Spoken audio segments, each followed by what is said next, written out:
O livro dos Salmos é uma coleção de 150 antigos poemas hebraicos, canções e orações que vêm de todos os períodos diferentes da história de Israel. Muitos desses poemas estão relacionados com o rei Davi, 73 na verdade, e ele era conhecido como um poeta e arpista. Mas há muitos autores diferentes por trás desses poemas. Há os poemas de Asaf ou dos filhos de Corá. E alguns são de outros líderes de adoração no templo. Até mesmo Salomão e Moisés têm seus próprios poemas, e quase um terço deles são anônimos. Muitos desses poemas vieram a ser usados pelos coros que cantavam no templo de Israel, mas o livro dos Salmos não é um livro de hinos. Em algum momento no período após o exílio de Israel na Babilônia, esses antigos poemas foram reunidos e intencionalmente organizados no livro dos Salmos antes de nós. E ele tem um conceito muito original e uma mensagem que você não vai notar a menos que leia do início ao fim. Para ver como o livro de Salmos é projetado, é muito mais útil começar do final. O livro conclui com 5 poemas de louvor ao Deus de Israel. E cada um começa e termina com a palavra Aleluia, que é hebraico para uma ordem, para dizer a um grupo de pessoas para louvar a Yah, que é a abreviação do nome divino Yahvé. Esse é um ótimo arranjo de 5 partes e parece que alguém está nos dando uma conclusão para o livro. Por isso a pergunta: o livro tem algum outro sinal de conceito intencional? Se prestar atenção aos títulos dos poemas, você notará que em 5 lugares os tradutores da Bíblia colocaram os títulos livro 1, livro 2, livro 3, livros 4 e 5 em vários pontos. E isso divide o livro em 5 grandes seções. A razão para isso é que o poema final de cada uma dessas seções tem um final muito semelhante que parece uma adição editorial. Diz algo assim: que o Senhor, o Deus de Israel, seja abençoado para todo sempre. Amém e amém. Então, o livro tem uma conclusão. Ele tem uma organização interna em 5 partes principais. E então, o lugar natural para irmos a partir daqui é para o começo procurando uma introdução. E o que encontramos? Salmos 1 e 2, que estão fora do livro 1, porque a maioria dos poemas do livro 1 está ligada a Davi, exceto os Salmos 1 e 2, que são anônimos. Salmo 1 celebra como uma pessoa que medita na Torá é abençoada, lendo-a em oração dia e noite e depois a obedecendo. A palavra Torá significa simplesmente ensinar, e mais especificamente se refere aos 5 livros de Moisés que iniciam o Antigo Testamento. E aqui, na verdade, a palavra parece ser usada com os 2 significados em mente, o que explica porque ela tem 5 partes principais. O livro dos Salmos está sendo oferecido como uma nova Torá, que ensina ao povo de Deus a prática da oração ao longo da vida, enquanto se esforçam para obedecer aos mandamentos de Deus dados na primeira Torá. O Salmo 2 é uma reflexão poética sobre a promessa de Deus ao rei Davi, de 2 Samuel capítulo 7, que um dia um rei messiânico viria e estabeleceria o reino de Deus sobre o mundo, derrotaria o mal e a rebelião entre a nação. O Salmo 2 conclui dizendo que todos os que se refugiam no rei messiânico serão abençoados, precisamente a palavra usada para abrir o Salmo 1. E assim, juntos, esses 2 poemas nos dizem que o livro dos Salmos foi criado para ser o livro de orações do povo de Deus. Enquanto eles se esforçam para ser fiéis aos mandamentos da Torá, têm esperança e aguardam a chegada do futuro rei messiânico. Agora, com esses 2 temas introduzidos, podemos começar a ver como os livros menores também foram projetados em torno dessas 2 ideias. Assim, por exemplo, o livro 1 tem no centro uma coleção de poemas, Salmos 15 a 24, que começa e termina com uma chamada à fidelidade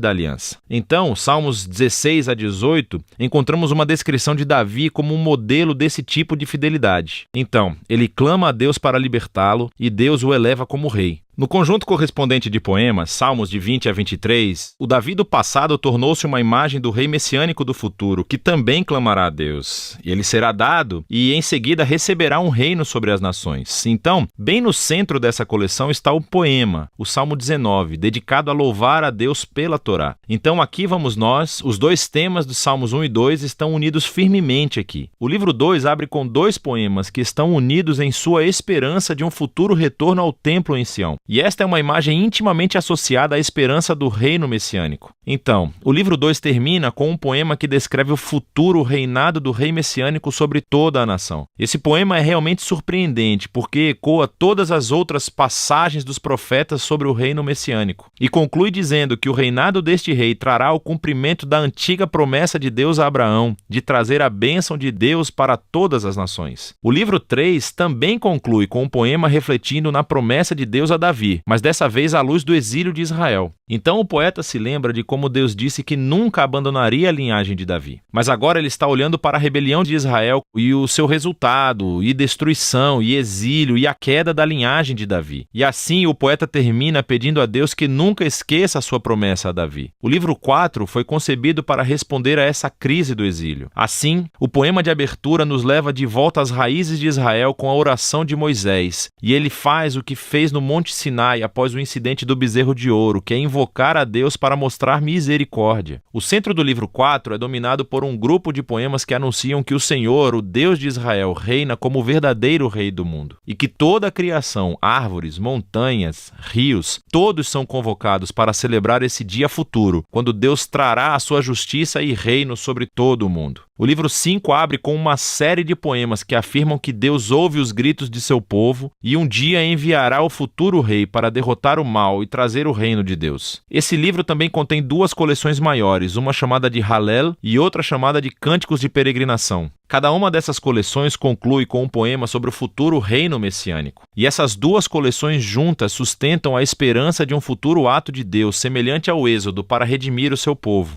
E então, entre eles está o Salmo 119, o poema mais longo do livro. É um poema de alfabeto, onde cada linha começa com uma nova letra do alfabeto hebraico e explora a maravilha e o dom da Torá como a palavra de Deus para o seu povo. Então, aqui vamos nós. Os temas dos Salmos 1 e 2, Torá e Messias, combinam todos juntos aqui no livro 5, o que nos leva de volta a essa conclusão de 5 poemas. No poema do centro, Salmo 148, toda a criação é convocada para louvar o Deus de Israel, porque, como está escrito, ele levantou um chifre para o seu povo. O chifre aqui é uma metáfora do chifre de um touro erguido em vitória, e essa imagem ecoa de volta a mesma imagem usada na canção de Ana para o capítulo 2 de 1 Samuel, mas também para o Salmo 132 anterior. O chifre é um símbolo para o futuro rei messiânico e a sua vitória sobre o mal é uma conclusão apropriada para esse livro incrível. Aqui está mais uma coisa que você provavelmente não notará se não ler esse livro em ordem. Há muitos tipos diferentes de poemas no livro dos Salmos, mas todos basicamente se enquadram em duas grandes categorias: poemas de lamentação ou poemas de louvor. Poemas de lamentação expressam dor, confusão e raiva sobre quão horrível o mundo é e quão horríveis são as coisas que estão acontecendo com o poeta. E assim, esses poemas chamam a atenção para o que há de errado no mundo e pedem a Deus para fazer algo sobre isso. Há muitos deles no livro, o que nos diz algo importante, que a lamentação é uma resposta apropriada ao mal que vemos em nosso mundo. Mas o que você notará é que os poemas de lamento predominam no início do livro, nos livros de 1 a 3. Mas preste atenção, pois você também verá poemas de louvor ocasionalmente. Os poemas de louvor são poemas de alegria e celebração, e chamam a atenção para o que é bom no mundo e recontam as histórias daquilo que Deus fez em nossas vidas e agradecem a Deus por isso. Nos livros 4 e 5, você notará que os poemas de louvor chegam a superar os poemas de lamentação. E tudo culmina nessa conclusão de aleluia em 5 partes. Então, essa mudança de lamentação para louvor é profunda e nos diz algo sobre a natureza da oração, à medida que esperamos pelo reino messiânico, como o livro nos ensina a fazer. Isso criará tensão ao analisarmos o estado trágico do nosso mundo e das nossas vidas. E assim, os salmos nos ensinam a não ignorar a dor de nossas vidas, mas, ao mesmo tempo, a fé bíblica é voltada para o futuro, olhando para as promessas do futuro reino messiânico de Deus. E assim, a Torá e o Messias, lamentação e louvor, fé e esperança, é disso que se trata o livro dos Salmos.